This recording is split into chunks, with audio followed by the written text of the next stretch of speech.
Di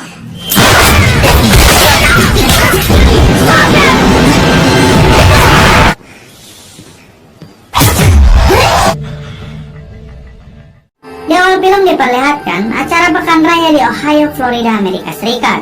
Terlihat seseorang yang sedang menyamar menjadi seorang pastor. Ia bernama Parker. Di sini Parker dan komplotan barunya hendak akan mencuri uang di pekan raya itu. Uang-uang itu disimpan tidak jauh dari lokasi di sana. Komplotan Parker terdiri dari Malander, Ross, Hedwig, dan Carson. Di sini mereka mempunyai tugas masing-masing. Seperti Malander dan Ross, mereka bertugas membobol berangkas di dalam gedung. Carson sendiri bertugas memantau dan menyediakan kendaraan jemputan. Sementara Hedwig bertugas untuk mengalihkan perhatian. Di sini Parker langsung mengetuk pintu kantor penyimpanan uang itu dengan pura-pura menitipkan sebuah koper. Namun saat itu juga Parker menyerang penjaga di sana yang dibantu oleh Malander dan Ross yang sudah menunggu di balik lantai.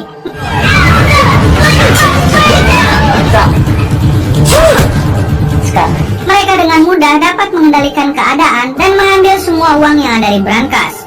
Di balik itu, Hedwig malah membakar jerami untuk mengalihkan perhatian di tempat yang sembarangan. Akibat ulah Hedwig, kebakaran itu langsung merambat ke tabung gas yang kebetulan berada di dekat sana, hingga membuat ledakan besar dan memakan beberapa korban jiwa. Komplotan Parker langsung berusaha pergi dari tempat itu dengan menggunakan mobil yang sudah disediakan Carson. Di sini Parker merasa sangat kesal dengan kelakuan ceroboh Hedwig, hingga mereka bertemu di sebuah gudang tua untuk mengganti mobil. Di sini Parker menghajar Hedwig karena telah berbuat ceroboh dengan melanggar kode etik Parker, yaitu Parker merampok hanya kepada orang-orang yang pelit. Dan kedua, Parker tak akan melukai orang yang tak pantas menerimanya. Setelah itu Parker dan komplotannya pergi menggunakan mobil lain yang sebelumnya sudah disediakan. Di tengah perjalanan, Malander membuat rencana baru, yaitu ia akan memakai semua uangnya untuk biaya perampokan yang lebih besar, yaitu untuk merampok perhiasan yang harganya super mahal. Padahal perjanjian sebelumnya, uang itu akan langsung dibagi rata. Di sini Parker menolak hal itu dan ia hanya ingin uang itu dibagi rata sekarang. Malander dan anak buahnya yang lain ternyata sudah berencana jahat ke Parker apabila Parker tidak mau diajak untuk rencana barunya itu. Di sini Parker menyadari hal itu dan terjadilah keributan di dalam mobil.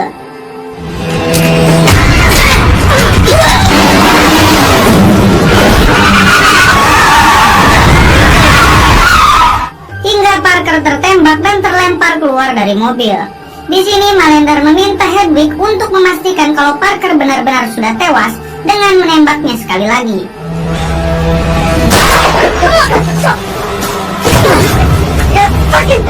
Setelah itu mereka langsung pergi dari tempat itu. Setelah mereka pergi, tubuh Parker ditemukan oleh keluarga petani yang kebetulan lewat di jalan itu. Di sini ternyata Parker masih bernyawa dan keluarga petani itu langsung membawa Parker ke rumah sakit. Esok harinya Parker terbangun dan di sini ia sadar kalau para polisi sedang mencarinya. Ia pun berusaha kabur dari rumah sakit itu dengan berpura-pura jadi dokter yang sedang mengantar pasien kakek tua yang tidak bisa bicara. Setelah berhasil keluar, Parker mencuri ambulan rumah sakit dan pergi ke ladang gandum. Lalu Parker merawat dirinya sendiri di dalam sana. Setelah beberapa hari minum bodrek migrain dan merasa enakan, Parker berusaha mencari perbekalan makanan dan sempat mencuri senjata serta berganti pakaian.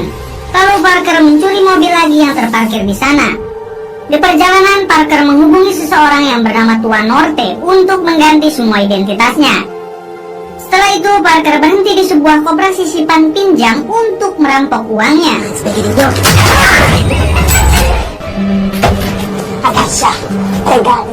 Dengan mudah, Parker melumpuhkan para penjaga di sana dan mengambil semua uangnya. Parker berencana menggunakan semua uang ini untuk membalas dendam ke kelompok yang telah mengkhianatinya. Di perjalanan, Parker menghubungi mertuanya yang ternyata si mertua adalah pencuri senior yang banyak kenalan orang jahat. Di sini Parker bertanya, di mana keberadaan keluarga Malander dan kelompoknya? Karena ternyata dulunya si mertua lah yang mengenalkan Parker ke kelompok Malander. Di sini si mertua enggan memberitahu karena Malander dan kelompoknya berhubungan baik dengan seorang mafia besar yang bernama Dan Singer, yang bisa membahayakan keluarganya sendiri. Dan Hedwig sendiri adalah keponakan si mafia tersebut. Di sini Parker terus mendesak sang mertua hingga si mertua mengatakan kalau Parker Parker bisa memancing mereka dengan mendatangi kakak Hedwig yang bernama Udin Hedwig. Si Udin ini memiliki 5 bar besar di Barber Street.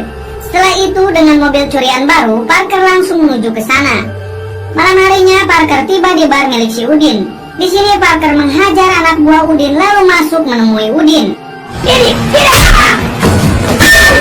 Parker juga menghajar Udin. Lalu Parker menanyakan keberadaan adiknya. Udin yang sedang tertekan, akhirnya ia mengatakan kalau adiknya Hedwig berada di Palm Beach. Palm Beach sendiri adalah sebuah tempat yang dihuni oleh orang-orang kaya.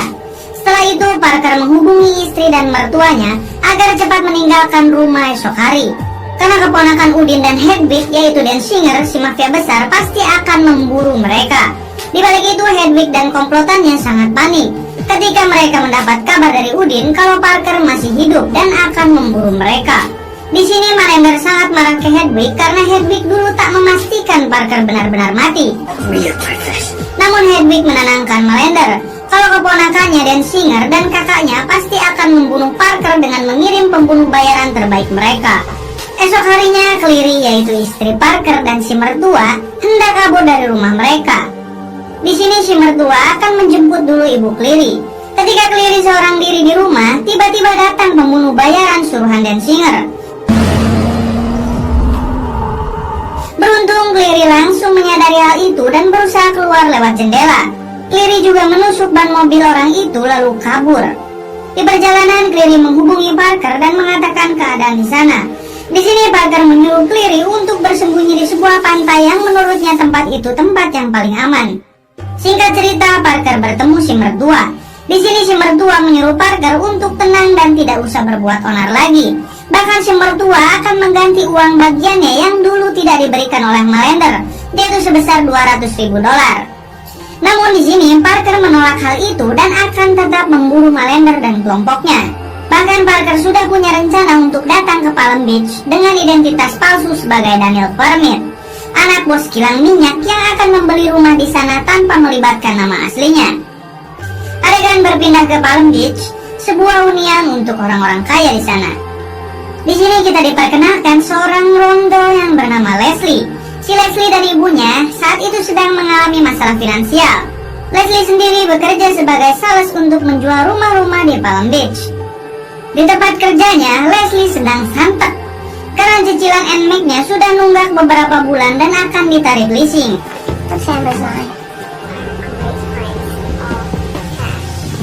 Hingga Leslie mencoba mencuri klien temannya dengan mengambil kontak si klien agar Leslie bisa langsung menghubunginya. Hingga Leslie janjian bertemu dengan kliennya itu. Ternyata kliennya adalah Parker yang sudah berganti nama menjadi Daniel Vermeer. Leslie langsung mengajak kliennya untuk jalan-jalan di sana. Hingga di sebuah persimpangan jalan, Parker meminta turun lalu pergi menggunakan taksi. Ternyata Parker pergi ke persembunyian istrinya di tepi pantai. Di sini Cleary yang dulunya bekerja di puskesmas kecamatan, ia mencoba mengobati luka-luka Parker, lalu tumpang tindih sebentar. Setelah itu Parker pamit untuk pergi ke hotel di Palm Beach menjalankan misinya. Esok harinya Parker bertemu kembali dengan Leslie. Leslie mengajak Parker untuk melihat rumah-rumah di Palm Beach sambil memberitahu harga-harganya. Hingga Parker melihat rumah yang tidak menarik dan berbeda di sana. Leslie mengatakan kalau rumah itu dibeli oleh sekelompok orang untuk diperbaiki. Namun sampai kini rumah itu masih tidak ada perubahan. Parker langsung berfirasat kalau rumah itu dihuni oleh kelompok Malender. Malam harinya ketika Leslie mengecek informasi tentang Daniel Vermeer atau Parker, ternyata si Daniel ini tidak pernah sama sekali melakukan transaksi di kartu kreditnya. Leslie langsung menyangka kalau Parker hanya seorang penipu. Ditambah lagi Leslie mendapat email dari leasing kalau NMAX-nya akan ditarik esok hari. Di sini Leslie semakin pusing. Nyaku hukum haing. Di balik itu Parker menyelinap ke rumah yang tadi dicurigainya. Dan benar saja di sana Parker melihat sekelompok Malender yang akan hendak keluar. Setelah mereka keluar, Parker menyelinap masuk dan memasang senjata di bawah meja. Di sana juga Parker melihat rencana jahat kelompok Malender. Lalu Parker merusak persenjataan mereka agar tidak bisa digunakan. Saat kelompok Malender pulang, Parker langsung bergegas keluar dari rumah itu. Ketika Parker kembali, ia melihat Leslie berada di dalam mobilnya.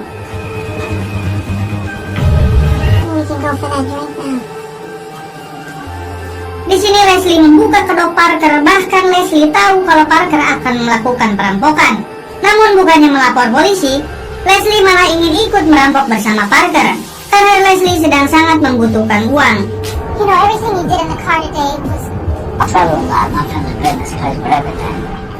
Leslie dibawa Parker ke kantornya sendiri. Lalu Parker menyuruh Leslie telanjang karena ditakutkan Leslie dipakaikan alat penyadap. Setelah itu Parker pergi dari sana dengan mengatakan akan mempertimbangkan kesepakatan itu esok hari. Hingga pada esok harinya, Leslie dihubungi Parker dan akan mengajak Leslie bergabung. Lalu Parker bertemu di apartemen kosong. Di sini Parker mengatakan semua rencananya dan menanyakan perihal di mana berlian seharga puluhan juta dolar disimpan. Karena sebelumnya Parker sudah mencari di toko perhiasan tapi tidak menemukannya, yang berarti kelompok Malender bukan mengincar toko perhiasan. Di sini Leslie yang sudah lama tinggal di sana tentu tahu bahwa perhiasan itu disimpan oleh Ratu Palm Beach yang akan dilelang esok malam. Setelah itu Leslie membawa Parker ke dekat rumah si Ratu Palm Beach. Di sini Parker melihat Malender dan kelompoknya ada di sana yang sedang menyamar menjadi petugas. Sekarang Parker yakin kalau tempat inilah yang akan dirampok. Setelah itu Parker menyuruh Leslie untuk kembali ke kantornya, sementara Parker kembali ke hotel untuk menyusun rencana. Namun ketika masuk kamar, Parker bertemu dengan si pembunuh bayaran suruhan Dan Singer yang dulu hendak menyerang istrinya. Di sini mereka berkelahi dengan sangat brutal.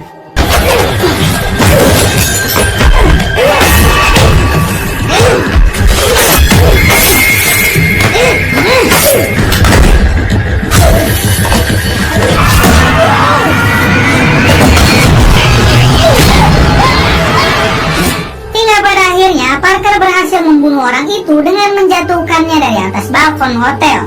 Di sini Parker terluka cukup parah. Esok paginya di rumah Leslie kedatangan seorang polisi. Di sini polisi itu menanyakan Daniel Permit karena mereka tahu kalau Leslie adalah sales yang melayaninya kemarin. Semua itu karena tewasnya seorang pria yang tidak lain pembunuh bayaran yang tak sengaja terekam oleh ponsel warga di sana. Polisi mencurigai Daniel Permit karena setelah kejadian itu ia kabur dari hotel dengan mencuri sebuah mobil. Saat Leslie hendak mengambil minum untuk polisi itu, ia melihat darah di wastafel dan di telapak kaki anjingnya. Leslie langsung mengalihkan perhatian si polisi dan melihat Parker di pojokan sana. Di sini Leslie meminta polisi itu untuk cepat pergi karena Leslie dan Daniel Vermeet hanya sebatas pelayan dan klien. Setelah polisi itu pergi, Leslie langsung menghampiri Parker. Di sini Parker menyuruh Leslie untuk cepat ke kantor seperti biasa agar tidak ada yang mencurigainya. Di sini juga ibu Leslie menerima Parker dengan ramah dan menyuruh Leslie cepat pergi seperti yang Parker katakan. Sebelum Leslie pergi, Parker menyuruh Leslie memberitahukan keadaannya sekarang kepada nomor yang ia berikan. Ketika Leslie sudah di tempat kerja, ia tidak fokus dan hanya memikirkan Parker. Ia merasa khawatir dengan keadaan Parker, yang pada akhirnya Leslie memutuskan pulang untuk menemui Parker. Namun ketika di rumah, Parker sudah mendapat pertolongan dari istrinya. Di sini Leslie sedikit cemburu pada Clary. Malam harinya acara lelang Ratu Palm Beach dimulai. Ketika acara baru dibuka, mereka dikagetkan mercon meledak di sana.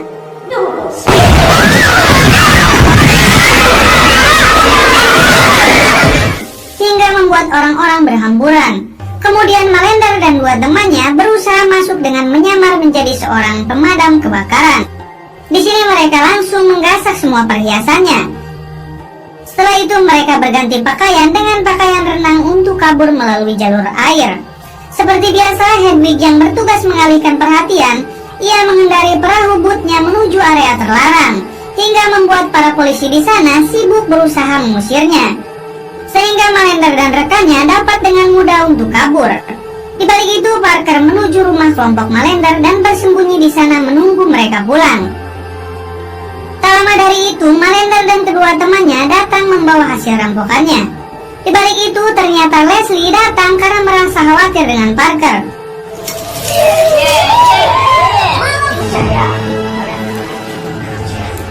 Hingga Hedwig yang baru datang langsung menodongkan pistol ke Leslie dan membawanya masuk. Di sini Malender sudah bisa menyangka kalau ini adalah ulah Parker.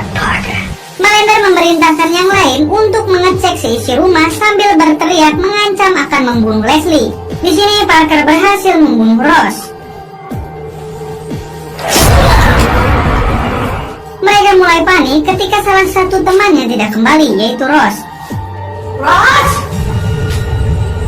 Malender dan Hedwig berusaha mencari Parker, sementara Carson menjaga Leslie.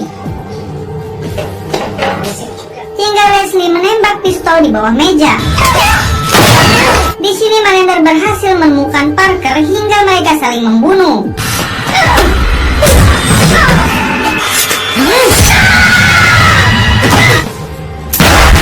Kemudian kelompok Malender berhasil ditumbangkan.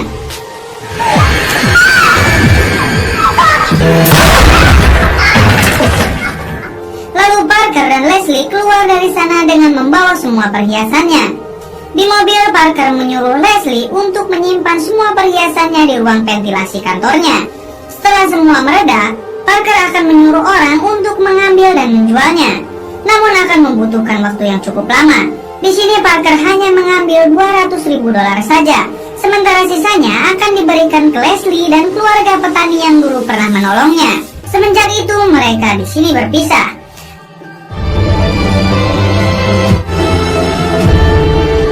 6 bulan kemudian, Parker menemui Dan Singer lalu menghabisinya. Sehingga Parker tidak akan ada lagi yang mengejarnya. 1 tahun kemudian, Leslie mendapat paket. Disangka dari Lazada, ternyata paket itu berisi gebokan uang dari Parker. Leslie di sini sangat bahagia karena uang-uang itu akan menyelesaikan masalah finansialnya. Di balik itu, keluarga petani juga mendapatkan uang, hingga ia bisa membangun rumah gubuknya menjadi rumah yang sangat layak huni. Tamat.